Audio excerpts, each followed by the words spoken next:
Hi, hello everyone. நான் உங்க தீபன். வணக்கம். NEET JEE எக்ஸாமினேஷனை பொறுத்த வரைக்கும் லாஸ்ட் 2 டைம்ஸாக போஸ்ட்போன் பண்ணியிருக்காங்க. ஒன்று மே மாதத்தில், இன்னொன்று ஜூலை மாதத்தில்.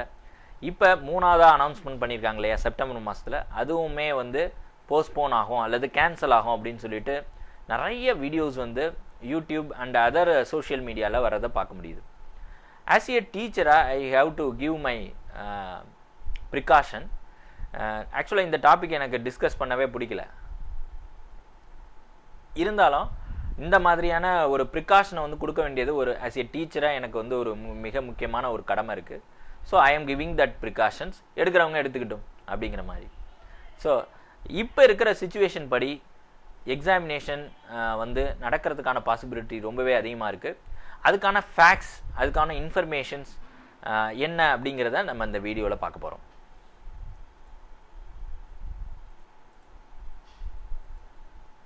ஸோ ஏன் வந்து நீட் எக்ஸாம் கேன்சல் ஆகணும் அப்படின்னு சொல்கிறோம்னா, அல்டிமேட்டாக சிம்பிள், COVID-19 இன்ஃபெக்ஷன் ரேட் அதிகமாக இருக்குது. எவ்ரி டே 40,000 பீப்புள்ஸ் வந்து இன்ஃபெக்ஷன் ஆகிட்டே இருக்காங்க. And some of the students அவங்களோட ஃபேமிலி மெம்பர்ஸ் அல்லது அவங்களே இன்ஃபெக்ட் ஆகிற மாதிரியான சுச்சுவேஷன் இருக்குது. இதனால தான் நம்ம போஸ்ட்போன் அல்லது கேன்சல் பண்ணணும் அப்படின்னு சொல்லிட்டு இருக்கோம். ஸோ இதுக்கு இப்போ ரீசெண்டாக வரக்கூடிய வீடியோஸ்லேருந்து இருக்கக்கூடிய ரூமர்ஸ் என்ன அப்படின்னு பார்த்தீங்கன்னா, நீட்டை கேன்சல் பண்ணிடுவாங்க அல்லது ஜேஇஏ கேன்சல் பண்ணிடுவாங்க. அண்ட் போர்டு எக்ஸாமினேஷன்ஸை வச்சு on the basis of performance இந்த போர்டு எக்ஸாம் அதை யூஸ் பண்ணி அட்மிஷன்ஸ் போட போகிறாங்க ஜேஇஓ, ஐஐடி அல்லது மெடிக்கல் காலேஜுக்கு அப்படிங்கிற ஒரு முக்கியமான ஒரு விஷயம்.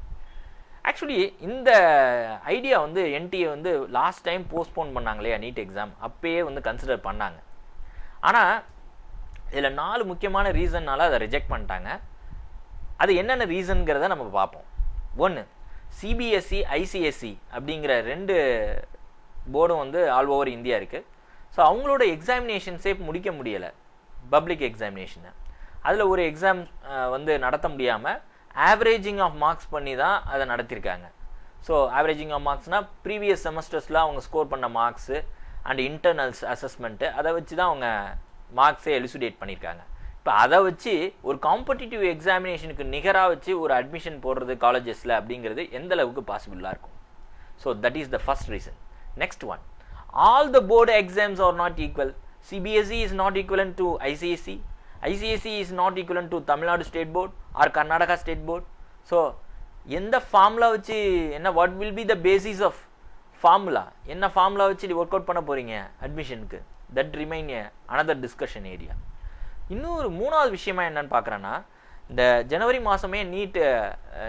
மாதமே ஜேஇ மெயின்ஸ் வந்து நடந்துட்டு, ஸோ அந்த ஸ்டூடெண்ட்ஸ்க்கு நீங்கள் அட்வான்ஸ் கிடையாது, இனிமேலுக்கு வந்து உங்களுக்கு 12th போர்டு எக்ஸாம் வச்சு அட்மிஷன் பண்ண போகிறோம் அப்படின்னு சொல்கிறது எந்த விதத்தில் ஒரு ரிலேபிளான ஐடியாவாக இருக்கும். And what students will do who dropped 1 year 2019 வந்து ட்ராப் பண்ணிவிட்டு 2020 எழுதுகிறவங்களுக்கு இப்போ என்ன, நீங்கள் அவங்களுக்கு என்ன ஸ்ட்ராட்டஜிக்கு வகுப்பீங்க? அவங்களோட வந்து போர்டு எக்ஸாமினேஷன் மார்க்ஸே நீங்கள் கன்சிடர் பண்ணுறதா இருந்தால் கூட அதை எந்த மாதிரியான ஒரே தராசு தட்டில் வச்சா தானே நம்ம வந்து அது ஈக்குவலன்னு சொன்னால் தானே நம்ம அதையும் இதையும் ஈக்குவலாக வச்சு நம்ம அந்த ஸ்டூடெண்ட்ஸ் வந்து இன்டேக் கொண்டு வர முடியும். So that remain a question and debate. இந்த டிபேட் வந்து எண்ட் ஆகாது. ஸோ அதை ரிஜெக்ட் பண்ணிட்டாங்க NTA already. And what are all the factors that favour the conduct of exam. So rumours வந்து அவாய்ட் பண்ணுறதுக்கு நான் என்னன்னு சொல்லிட்டேன்.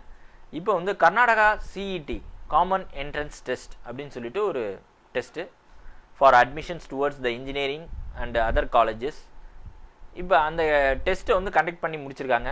1.97 lakh, தட் இஸ் 1,94,000 ஸ்டூடெண்ட்ஸ் இந்த எக்ஸாமினேஷனுக்கு அப்ளை பண்ணியிருந்தாங்க. அதில் 1,47,000 ஸ்டூடெண்ட்ஸ் வந்து எழுதிட்டாங்க எக்ஸாமினேஷனை, 75% வந்து அட்டண்டன்ஸ். ஸோ இவ்வளோ பெரிய சுச்சுவேஷன்லேயும் அவங்க எக்ஸாமினேஷனை கண்டக்ட் பண்ணிட்டாங்க. COVID-19 இன்ஃபெக்ட் ஆன ஸ்டூடெண்ட்ஸ்க்கு வந்து அவங்களே வந்து என்ன பண்ணிட்டாங்கன்னா, ஆம்புலன்ஸ் முதற்கொண்டும் வீட்டிலேருந்து அவங்கள அழைச்சி கொண்டு வந்து எக்ஸாமினேஷன் ஹாலில் விட்டு எழுதி முடித்தோன்னே அவங்கள திருப்பி அழைச்சி கொண்டு போய் வீட்டில் விடுற வரைக்கும் டேக் அண்ட் கேர் அப்படின்னு சொல்லியிருக்காங்க. அண்டு சில அஃப்கோர்ஸ் எக்ஸாமினேஷன் நடத்துகிறப்ப இந்த சோஷியல் டிஸ்டன்சிங் ப்ராப்பராக ஃபாலோ பண்ண முடியலை அப்படிங்கிறது தெரிய வந்துச்சு. டிவிலேயும் நிறைய டெலிகாஸ்ட் ஆனிச்சு. ஆனால் எக்ஸாமினேஷன் நடந்து முடிஞ்சிருச்சு. இனிமேலுக்கு அந்த ஸ்கோர்ஸ் வச்சு கவுன்சிலிங் பண்ணி அட்மிஷன் நடத்த போகிறாங்க. இல்லையா? அதனால் we must think about that. இப்போ நேஷ்னல் டெஸ்டிங் ஏஜென்சியில் என்ன சார் போயிட்டுருக்கு அப்படின்னு நம்ம திங்க் பண்ணால், there is no official discussion related to postpone or cancel the exam. So postpone பண்ணணும் கேன்சல் பண்ணுங்கிறதுக்கான டிஸ்கஷன் இல்லை லாஸ்ட் 2 times இருந்த மாதிரி. இப்போ rather they are thinking towards the preparations, how to conduct the exam safely அப்படின்னு ப்ரிப்பரேஷனை எப்படி நடத்துறது அப்படிங்கிற ப்ரிப்பரேஷனுக்கு போயிட்டாங்க. அப்போ இந்த டைம் அவங்க போன தடவை திங்க் பண்ண மாதிரி திங்கிங் கிடையாது. எக்ஸாமினேஷன் இந்த COVID-19 டிசீஸ் வந்து கண்ட்ரோல் ஆகிடும், அதுக்கப்புறம் நடத்திக்கலாம் அப்படிங்கிற ஐடியாவோட முன்னாடி இருந்தோம். ஆனால் இப்போ என்னென்னா இது இருக்க போது, ஆனால் ப்ரிப்பரேஷன் அதுக்கான சேஃப்டி மெஷர்ஸ் என்ன அப்படிங்கிறத திங்க் பண்ண ஆரம்பிச்சிட்டாங்க. So standard operating procedures and safety concern of students and parents are given top priority இந்த எக்ஸாமினேஷன். ஸோ அப்போ என்ன பண்ணுவாங்கன்னா சென்டர்ஸ் வந்து அதிகப்படுத்துகிற வேலை அதெல்லாம் வேலைகள் அதிகமாக நடக்க ஆரம்பிச்சிருச்சு. So all the state situation எல்லாத்தையுமே டிஸ்கஸ் பண்ணிகிட்டு இருக்காங்க. ஸோ ஒரிசா அங்கெல்லாம் ஃப்ளட் இருக்குது அப்படிங்கும் போது அங்கே எப்படி நம்ம கண்டக்ட் பண்ணுறது, there can be 2 phases, NEET phase 1 phase 2 அந்த மாதிரி. 2016 அந்த மாதிரி தான் phase 1 phase 2 நடந்துச்சு. எந்தெந்த ஸ்டேட்ஸில் வந்து ரொம்ப மகாராஷ்டிரா ரொம்ப வர்ஸாக இருக்குது, அஃபெக்ட் ஆகிருக்கு COVID-19. ஸோ இப்போ அவங்களுக்கு வந்து phase 2 கொடுக்கலாமா அப்படின்னு யோசனை பண்ணலாம். அண்டு இப்போ இந்த மாதிரி எக்ஸாமினேஷனை கண்டக்ட் பண்ணுறதுக்கான ஐடியாவுக்கு வந்துட்டாங்க. சேஃப்டி மெஷர்ஸ் என்ன அப்படிங்கிறது தான் அவங்க பார்த்துட்ருக்காங்க. ஸோ நீங்கள் திங்க் பண்ண மாதிரி லாஸ்ட் டைம் திங்க் பண்ண மாதிரி போஸ்ட்போன் பண்ணிடுவாங்க கேன்சல் பண்ணிடுவாங்க அப்படின்னு திங்க் பண்ணிங்கன்னா இந்த தடவை ஒர்க் ஆகாது. Hopefully they will double the number of centres.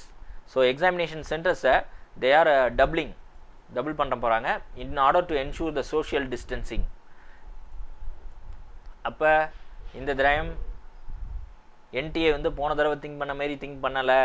அவங்க எக்ஸாமினேஷனை இந்த மாதிரியான சுச்சுவேஷனில் எப்படி நடத்தலாம், சென்டர்ஸ் அதிகப்படுத்தலாம் அப்படிங்கிறதுக்கு வேலைகள் நடந்துக்கிட்டு இருக்காங்க. So don't get distracted by surrounding sounds and be focused on your academics or your studies and your preparations. அதை நல்லா ஃபோக்கஸ் பண்ணுங்கள். நிறைய ஸ்டூடெண்ட்ஸ் வந்து இந்த மாதிரி டிசிபிடேட் ஆகுறாங்க, வேறு இதில் டிஸ்ட்ராக்ட் ஆகிறாங்கன்னா இந்த டைமை நீங்கள் யூஸ் பண்ணுங்கள். யார் யூஸ் பண்ணுறாங்களோ they will be the winner. இன்னொரு விஷயம் இதில் நான் ஏன் இதை ஸ்ட்ராங்காக சப்போர்ட் பண்ணுறேன், அதாவது சப்போர்ட் பண்ணல, எக்ஸாமினேஷன் நடக்கும் அப்படிங்கிறத நான் சொல்கிறேன்னா இன்னொரு ஃபேக்ட் இருக்குது. ஐஐடி, NIT, IISன்னு சொல்லக்கூடிய இந்த இன்ஸ்டியூட்ஸ்லாம், நேஷ்னல் இன்ஸ்டியூட்ஸ்லாம் they are going to restart the academic calendar. September மாதத்தில் ஃபஸ்ட் வீக்கில் இது பண்ண சொல்லிட்டாங்க, அகாடமிக் கேலண்டரை ஸ்டார்ட் பண்ணுறாங்க. So this news is confirmed. அப்போ மோஸ்ட் ப்ராபப்ளி அவங்க ஸ்டூடெண்ட்ஸை எதிர்பார்க்குறாங்கன்னு அர்த்தம். அப்படி இருக்கும் பட்சத்தில் எக்ஸாமினேஷன் நடக்கிறதுக்கான விஷயங்கள் ஃபேக்ட்ஸ் வந்து அதிகமாக இருக்கிறத நம்மளால் பார்க்க முடியுது. So students prepare for the examinations. Other surroundings இதெல்லாம் வந்து இன்ஃபர்மேஷன்லாம் மனசில் எடுத்துக்காதீங்க. Don't think about cancelling and postpone, only think about how to prepare, how to rock in the NEET exam 2020. Wish you all the best. As a டீச்சராக என்னோடய students எல்லாருமே வந்து நல்ல scores வந்து எடுக்கணும். ஸோ நீங்கள் இது வந்து ஒரு ரெக்வஸ்ட்டாக எடுத்துகிட்டு நீங்கள் ப்ரிப்பேர் பண்ண ஆரம்பிங்க. இந்த NEET எக்ஸாமினேஷனை இது வரைக்கும் ஒழுங்காக ப்ரிப்பேர் பண்ணலைனாலும் let's start now itself. Remaining 40 டேஸை வந்து நல்ல யூஸ்ஃபுல்லாக ஸ்பெண்ட் பண்ணி மார்க்ஸ் நிறைய ஸ்கோர் பண்ணுறதுக்கு பாருங்கள். Wish you all the பெஸ்ட்மா.